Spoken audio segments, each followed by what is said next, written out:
bulbo raquídeo. Y es por eso que con la mano derecha ustedes están utilizando el hemisferio cerebral izquierdo.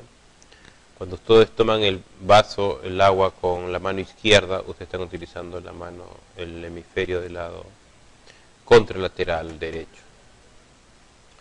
Y esto nos ayuda mucho a entender por qué uno tiene una hemiplegia en el lado izquierdo y uno puede hablar muy bien porque no se relacionó el hemisferio dominante, que vendría a ser el lado izquierdo. Y por qué cuando uno tiene una hemiparesia del lado derecho, el paciente puede tener una afasia.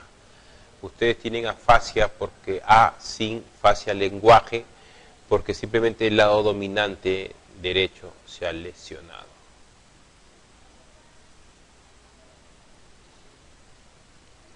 La siguiente pregunta obedece a lo que en neurología se habla de vías, componentes, para llegar desde la punta del dedo gordo hacia el cerebro.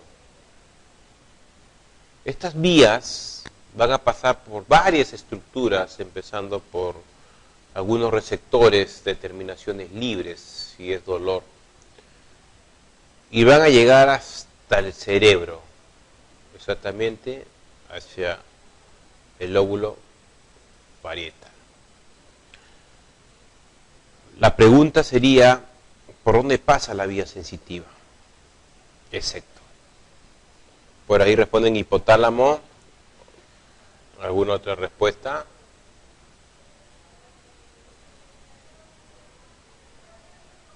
Los receptores pueden ser libres, si es dolor y temperatura.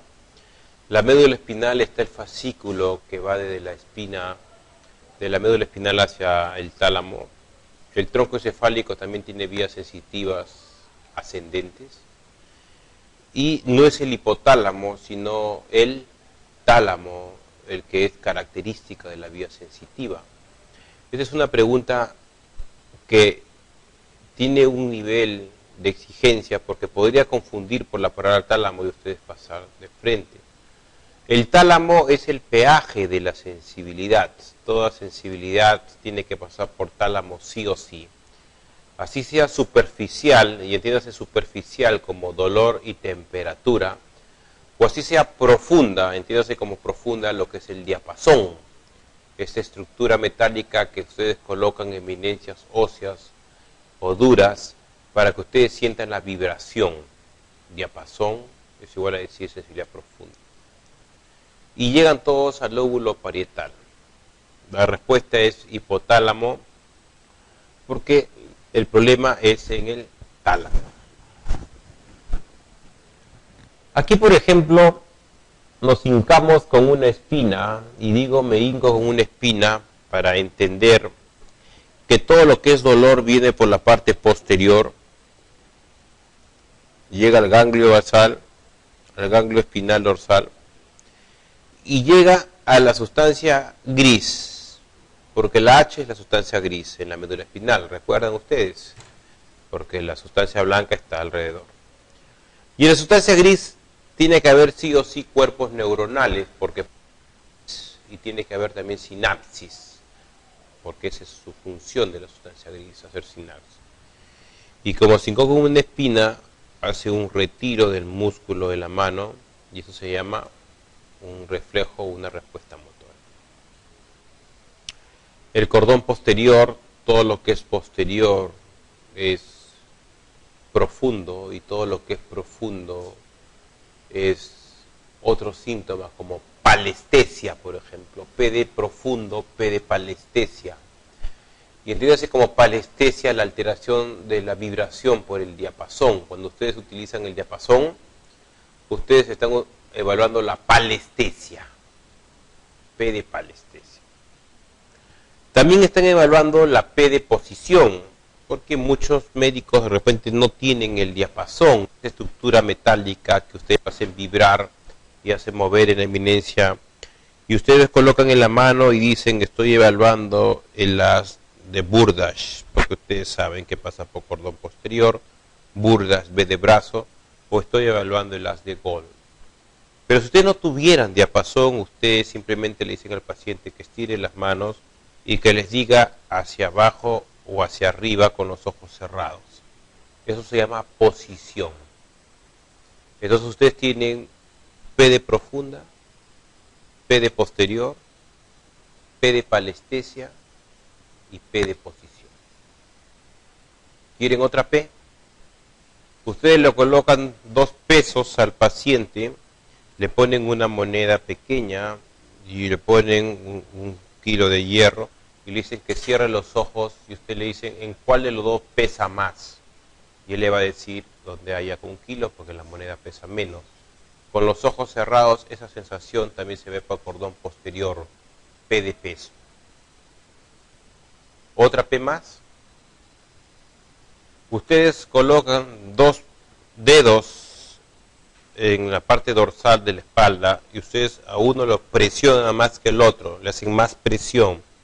Y ustedes le dicen con los ojos cerrados en qué lado le están presionando más o menos. Y el paciente les responde, porque la presión también pasa por el cordón posterior.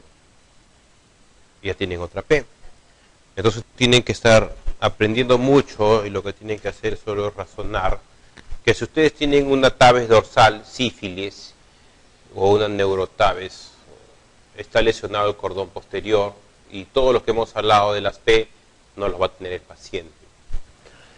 Igual si tienen una esclerosis múltiple, que es una desminización en la parte posterior con el signo famoso de Lermite, signo de Lermite, Lermite se escribe con H intermedia, ese Lermite doble T produce también, que es el signo de Lermite, es cuando ustedes flexionan el cuello y produce como una corriente de sus brazos hacia la parte dorsal. Eso también se ve una lesión de cordones posteriores. O una deficiencia de la vitamina B12 que produce una lesión de los cordones posteriores.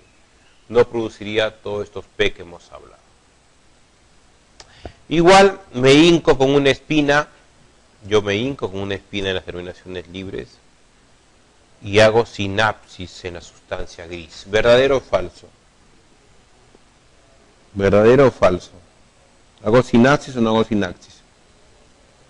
Sustancia gris. ¿Se hace sinapsis en sustancia gris o en la sustancia blanca? Aquí en la sustancia gris. Ahí está la sinapsis, ¿no lo ven? Y se decusa hacia delante del epidídimo. Este es el epidídimo, perdón. Y se decusa por delante del epéndimo para llegar a la estructura que va a ir hacia el tálamo en la parte anterior, que es la vía superficial. Por eso que se hincó con una espina. Y digo me hinco con una espina porque es la vía dolorosa. No digo con una aguja y no digo con una astilla, solo por mnemotecnia, para que al hacer la sinapsis, segunda neurona, y se decusa por delante del canal medular, va a ser un as, si se hincó con una espina, ¿qué as sería? Espino talámico. Por eso dije espina. Solo para que ustedes no lo vean tan complicado esto. Y digo que es la segunda neurona porque la tercera hace sinapsis en el tálamo. ¿Se acuerdan del tálamo? El peaje de la sensibilidad, y se va directo a la tercera neurona. ¿A dónde se va la tercera neurona? ¿A qué lóbulo? Parietal. Entonces van a contar conmigo. Digan una neurona, 2 neuronas y 3 neuronas al lóbulo parietal. ¿Qué área de Brodmann creen ustedes que es? La respuesta es área de Brodmann 1, 2 y 3. Bien. Entonces, eso es aprendizaje para estudiar neuroanatomía. Perfecto. Y si en vez de hincarme con una espina me quemo con una tetera, lo que cambia es el receptor, que en vez de ser libre es encapsulado y se va por la parte posterior, hace sinapsis, la segunda neurona, igual ese haz espinotalámico es la misma vía, lo único que le diferencia entre la vía térmica y la vía dolorosa es el receptor. En uno es libre, en otro es encapsulado. Pero igual se quemó con la tetera, pasó por el tálamo y llegó al lóbulo parietal. Pero ¿qué pasaría con la vía profunda? ¿Me entienden cuando digo profunda? ¿Se dan cuenta que es diapasón y posición? ¿Sí? Diapasón, palestesia, posición, cierren los ojos hacia arriba, hacia abajo. Llega la sensibilidad profunda por el diapasón y hace sinapsis aquí en el cordón posterior, ¿verdadero o falso? ¿Hace sinapsis acá, sí o no? Si hace sinapsis en sustancia blanca, no hay sinapsis en sustancia blanca. No hace sinapsis en sustancia blanca, va directo, esa es la primera neurona es la misma, ¿ve? ¿Se decusó o no se decusó? Tampoco se decusó. La vía profunda es diferente a la vía superficial. Le hacemos varios diapasones y estamos subiendo por el haz de Gol y Burdash. Gol para la pierna, Burdash para el brazo. Va a los núcleos de Gol y Burdash de protuberancia, se decusa en tronco encefálico, se decusa y va al tálamo de nuevo para llegar al lóbulo parietal. Y una forma de entender la sensibilidad profunda, superficial, la vía motora y las disautonomías por mielopatías o lesión de médulas es sistematizando y pintando. Si por ejemplo yo lesiono toda la médula, lo que voy a tener es el paciente va a estar que no puede caminar, porque estos círculos es el Babinski, la vía motora primera neurona. El paciente no tiene fuerza, ¿me entienden? Acá están, ¿lo ven? No tiene fuerza, por lo tanto tiene una paraplegia, no se puede parar. Paraplegia, no se puede parar. El cordón posterior no tiene ninguna sensibilidad hacia abajo de lo que es las P que ustedes han conocido.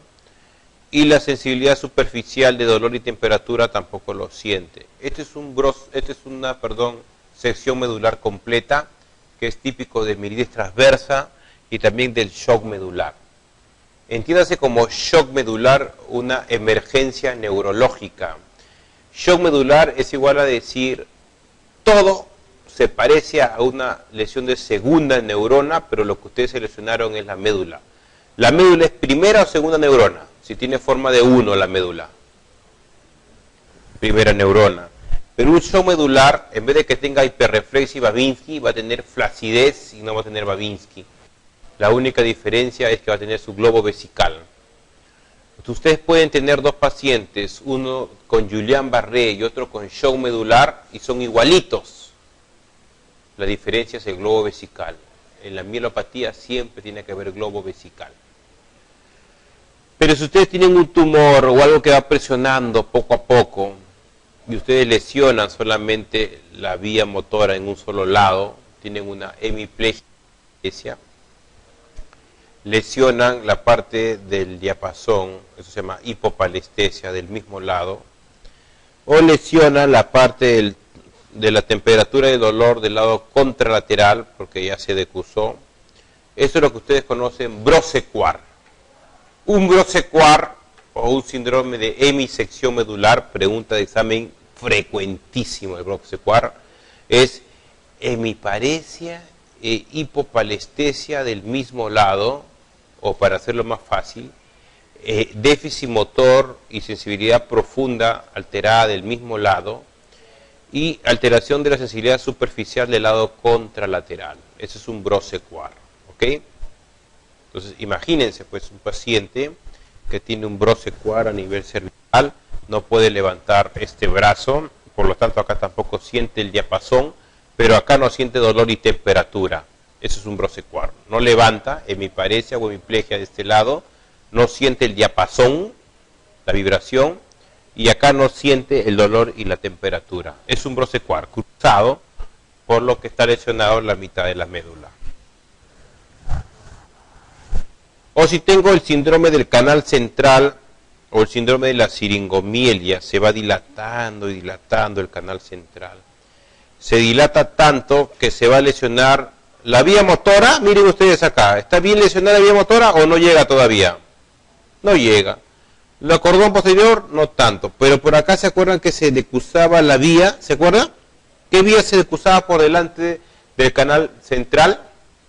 La vía superficial. Entonces, una siringomielia, lo que caracteriza de la siringomielia, lógica nada más, es que el paciente no siente tanto el dolor ni la temperatura, y el paciente viene a consultas porque se quema con su plancha o con la termas, al ducharse se va comiendo con el agua caliente, en banda, suspensión en banda le llaman, característico de la siringomielia.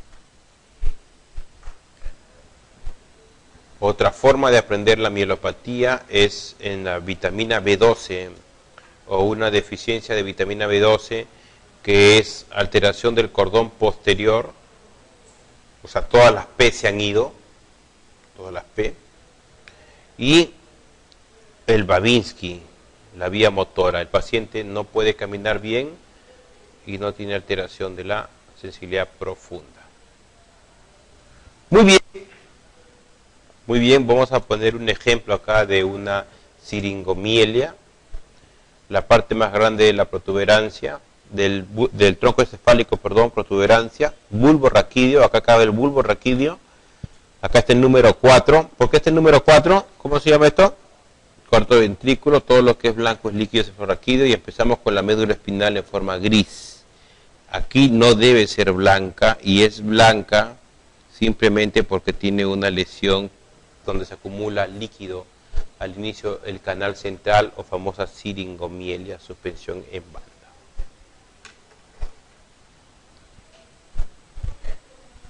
Otra pregunta americana, porque el americano le gusta preguntar y enseñarnos, ¿no? Nos está enseñando. Espero que así sean las preguntas en Perú poco a poco. Para que se evidencie disgeusia, y entre paréntesis dice sensación anómala del gusto, ¿debería haber lesión de al menos uno de los siguientes pares? Entonces, lo que les pregunta acá es que ustedes al comer algo, ustedes pueden sentir el sabor dulce, salado, amargo, ustedes lo pueden sentir.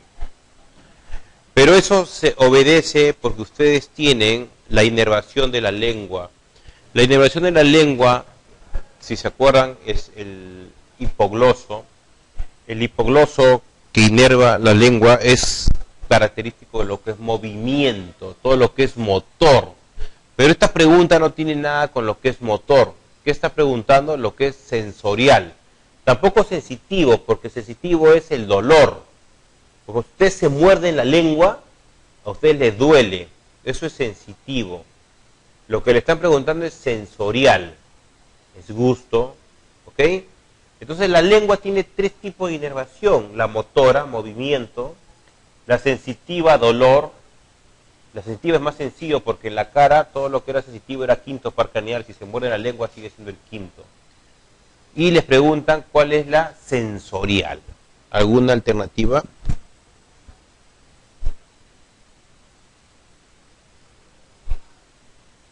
La 12 es eminentemente motor, movimiento. Y la 5 es eminentemente sensitivo. Nos quedamos con la A, la D y la E. Así no sepamos qué tenemos que hacer. Descartar. Ustedes responderían la D 3, 4 y 6, ¿qué cosa es? Oculomotores, o sea, descarten. Así no sepan, descártenlo, no se preocupen. Y el 11, escriban 11 en su cuaderno, pero con letras. O, N, pero con N mayúscula. S, sí, S, no escriban C. Y E. Ahí dice 11, ¿cierto? Y el páncreas número 11 es el famoso nervio del no sé. Por eso lo han escrito así. Porque la forma de evaluar es simplemente haciendo eso. ¿Cuál es la función del 11? Ustedes dicen no sé. Es porque es el movimiento del esternocleidomastoideo. Y si no les creen, le vuelven a decir no sé, porque es el movimiento del trapecio. El páncreas número 11 con S, 11, ustedes pasan ese famoso nervio del no sé, y es algo que también deberíamos aprender de una manera sencilla. para que estén tranquilos.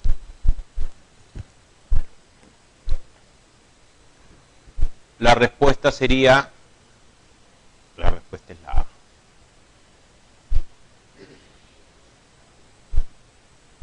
Claro, y en general la lengua, tiene tres tipos de inervación. La del movimiento, que puede fallar en pacientes con ELA, por ejemplo.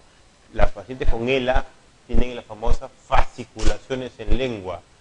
Fascicula la lengua. Si se muerden la lengua,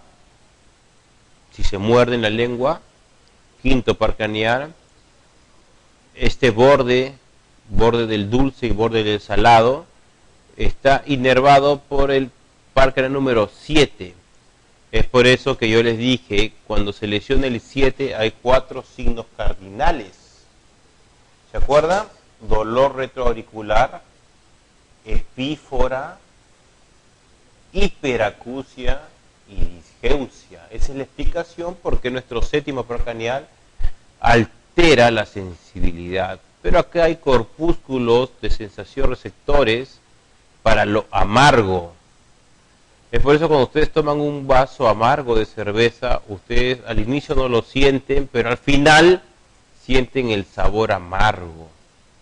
El sabor amargo es el noveno par craneal. Y el noveno par craneal también tiene su inervación sensorial en la lengua. El 7 y el 9 es la inervación sensorial en la lengua. Y N de 9, N de náuseas, el reflejo nauseoso característico. Bueno, acá también para agregar están viendo el famoso signo de la cortina de Vermet con B chica.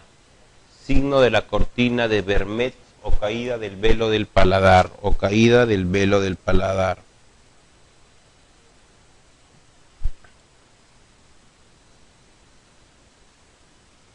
¿Alguna otra duda?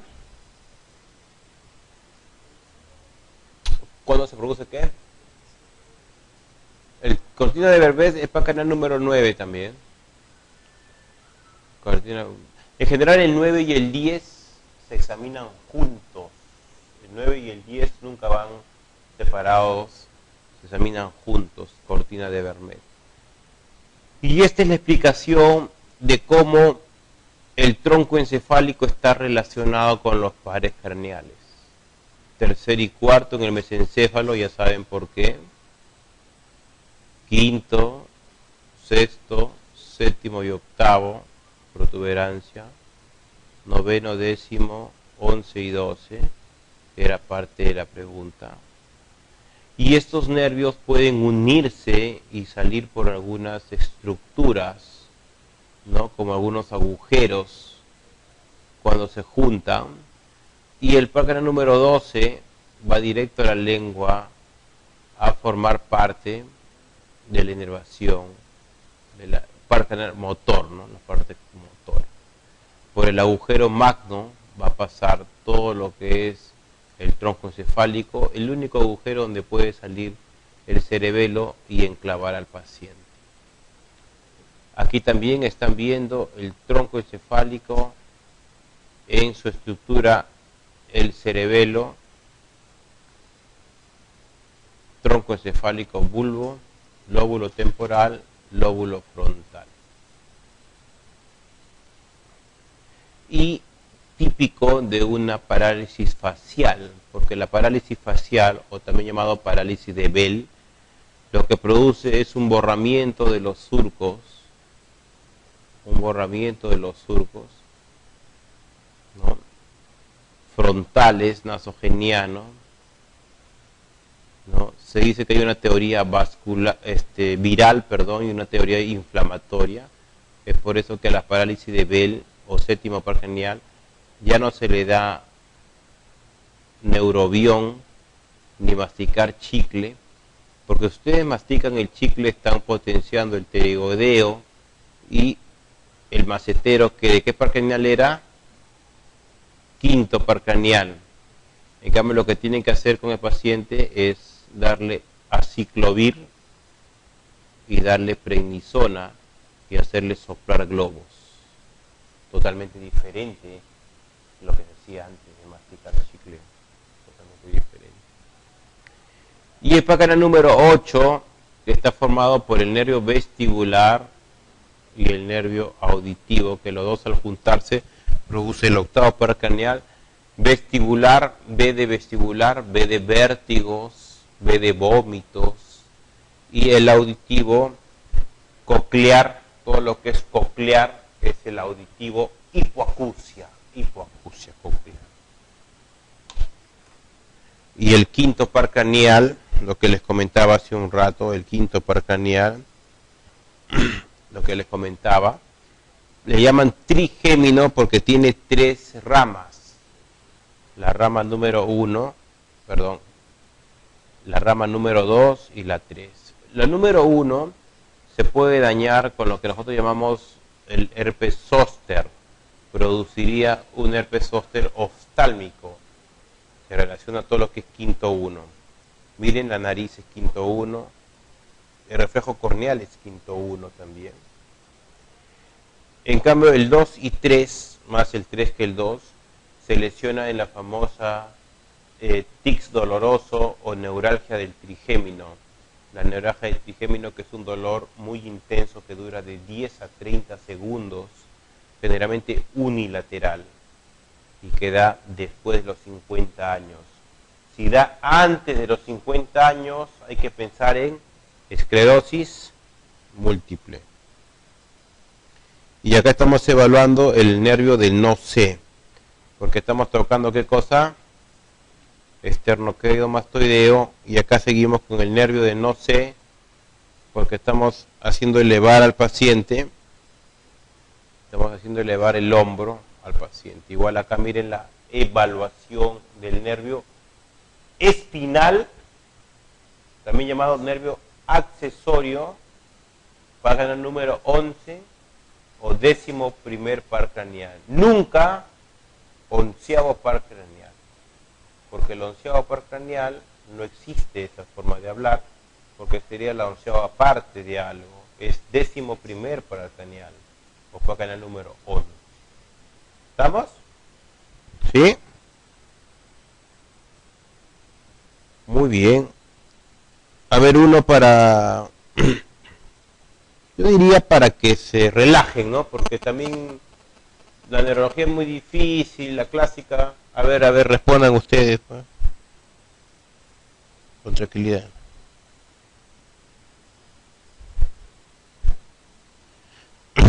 A ver, respondan.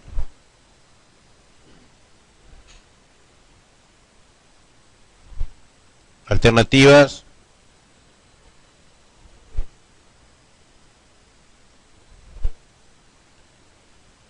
Alternativas. Alternativas. D. D o B. B. Músculo colmatar que realiza el movimiento de los ojos hacia arriba. Está fácil eso, ¿no? Está fácil. Hacia arriba es tercero, hacia abajo es tercero. ¿Sí? Se puede limitar en algunas parálisis supranucleares, ¿no? Parkinson, por ejemplo, con lesiones supranucleares. Tercero, sí, está bien, hacia arriba. Sí, tercero. No, acá está la evaluación de los tercero, hacia arriba, tercero, hacia abajo, tercero. Hacia afuera, ¿qué cosas? ¿Qué nervios hacia afuera? Sí, sexto, hacia afuera, sexto, hacia adentro, tercero. Está bien. Y acá mirar así a la nariz. Si uno mira la nariz, el troclear. El troclear es importante.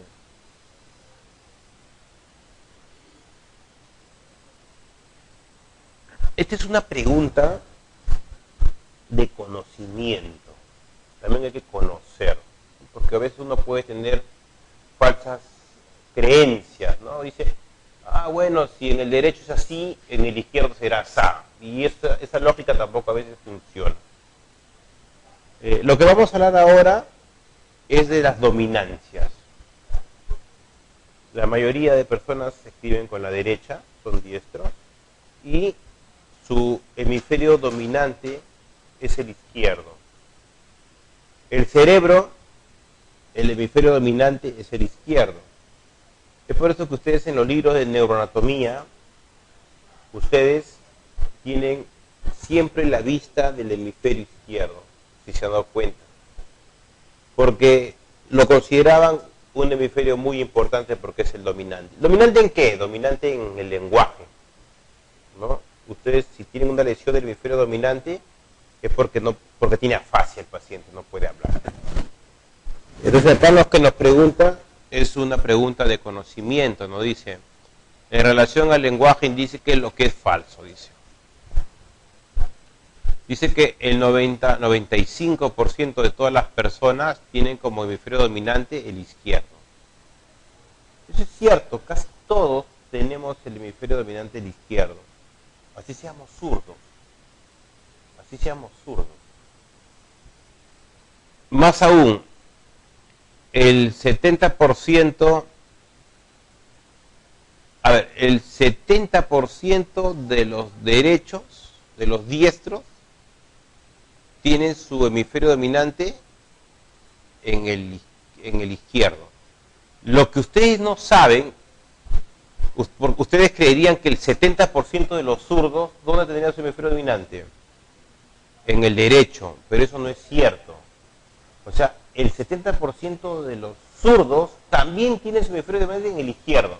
O sea, el izquierdo sigue ganando. Por eso es una pregunta de conocimiento. Ustedes tienen que conocer que los zurdos también tienen, ¿no? Entonces, la respuesta aquí entre la B y la E, porque eso sería lo que quedaría, ¿no? ¿Cuál sería? La E, ¿no? Porque su hemisferio dominante del izquierdo no es el derecho. ¿Qué dice acá? Algo que no sabemos, lo vamos a leer, tiene que ser verdadero. El 15% de los zurdos está representado en ambos hemisferios, algo pequeño. El 15% de los zurdos tienen el hemisferio derecho como dominante, lo que les decía, ¿no? La única manera de saberlo es que le dé un stroke, un EBC en el lado izquierdo y a ver si le agarró. Pero en general, pues no, en general la respuesta es falsa, la E. Y esta es una pregunta muy buena, una pregunta de conocimiento se llama. Usted tiene que también aprender de conocimiento, ¿no? Tiene que saber. Muy bien. Porque, ¿se dan cuenta? Han dibujado de nuevo el hemisferio izquierdo. Siempre van a dibujar al izquierdo, siempre. Así son los libros buenos. Buenos entre comillas, ¿no? Porque ahora si usted ve un libro que ha puesto el derecho, eso yo creo que es mejor porque le da más importancia. El hemisferio derecho es la prosodia. ¿Qué es prosodia? Es la entonación, ¿no? Eso es bueno saber, ¿no? El hemisferio derecho también tiene su importancia, la prosodia, la negligencia la extinción de dos puntas.